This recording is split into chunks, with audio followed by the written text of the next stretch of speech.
We turn to a critical moment in a struggle to resolve a tense standoff between the West and Russia over Ukraine. Top diplomats from Washington and Moscow met in Geneva on Friday. It's the latest in a flurry of diplomatic activity on the matter. Chris Jones has more details. The mood was tense heading into the meeting between the US's Antony Blinken and his Russian counterpart Sergei Lavrov. Both sides saying they wanted to avoid conflict. Antony Blinken described it as a critical moment. This is part of an ongoing effort to de-escalate tensions and to prevent further Russian aggression. Russia has never, nowhere, not a single time, threatened the Ukrainian people through its official spokespersons. After 90 minutes of diplomatic discussions, both parties said there was more understanding. Neither Russia nor the US expected any major breakthroughs to come from the meeting here in Geneva. But one thing is clear, Moscow now expects a written response next week from the US. The US has agreed to send a written response to those demands over Ukraine and NATO. Sergei Lavrov described the meeting as open and useful, but not conclusive. We're waiting for the official answer written on paper to our suggestions. After that, we're going to meet again on our level. Let's not jump ahead. Antony Blinken says much will depend on Russia's next steps.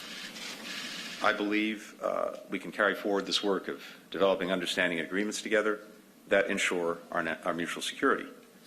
But that's contingent on Russia stopping its aggression toward Ukraine. Sergei Lavrov claimed here in Geneva that Russia has never threatened the people of Ukraine, despite the buildup of troops at the border. The US also called on Moscow to step back from non-military provocations, such as cyber attacks. The two sides continue to disagree on a series of issues, but insist the talks were constructive. Chris Jones, CGTN, Geneva.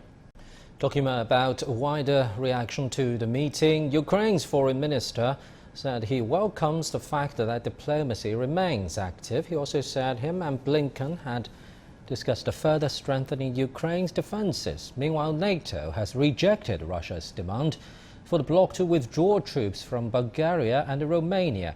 Canada has offered a loan of nearly $100 million to Ukraine to support the country's economy. Estonia, Latvia and Lithuania say they will provide US-made anti-armor and anti-aircraft missiles to Ukraine. Turkish President Recep Tayyip Erdogan has offered to facilitate dialogue between the US and Russian leaders in the hope of preventing negative development in the region. Meanwhile, Russia is sending 2 battalions of S-400 surface-to-air missile systems to Belarus to join military drills there next month. Russian troops and hardware began arriving in Belarus this week. The military exercises will be held near Belarus's western border with Poland and Lithuania and close to its southern border with Ukraine. Moscow has said that 12 Sukhoi Su-35 fighter jets and Pantsir missile system would also be deployed to Belarus for the drills. Meanwhile, the US announced a large-scale NATO naval exercises in the Mediterranean to start on Monday. The USS Harry Truman aircraft carrier will participate in the drills. For more insight into the situation around Ukraine, let's talk to defense analyst and columnist Mr. Pavel Felgenhauer in Moscow. Thank you very much for joining us. So let's start with the results coming out of the latest meeting between US and Russian top diplomats. No breakthroughs, but the two sides agreed to keep talking. Do you think such talks is actually a last ditch before any military scenarios?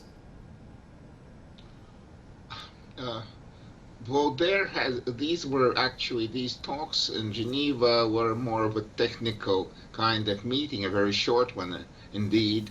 Apparently the United States asked for a meeting to clarify some points of contention. Russia agreed, and they met the two foreign ministers and discussed it, and they didn't really actually try to negotiate. There was clarification of position. And now, of course, Russia is expecting a written memorandum coming from the United Washington that will come next week, apparently in the beginning of the week, and then Russia will consider it. Military action, Russia said it actually doesn't want military action, but said it may take military technical means to counter the threats perceived coming from NATO, which would mean maybe deployment of new weapons or something like that. So are you implying that Russia's latest military drill with Belarus is kind of a response to that kind of Western pressure? To some extent, yes. Also, it's just also a drill. It's Russian troops that are being moved right now into Belarus were actually taken from the Russian Far East, from the Pacific region. So they traveled a long haul on rail from there with heavy equipment and now are deploying. So Russia is training to make strategic kind of repositioning of forces from one side of this very enormous country to another, and also to supplement the Belarusian military on different parts of Belarus. So it's not really aimed at Ukraine, but it's kind of showing that we can move forces from afar and resupply and reinforce forces in the West.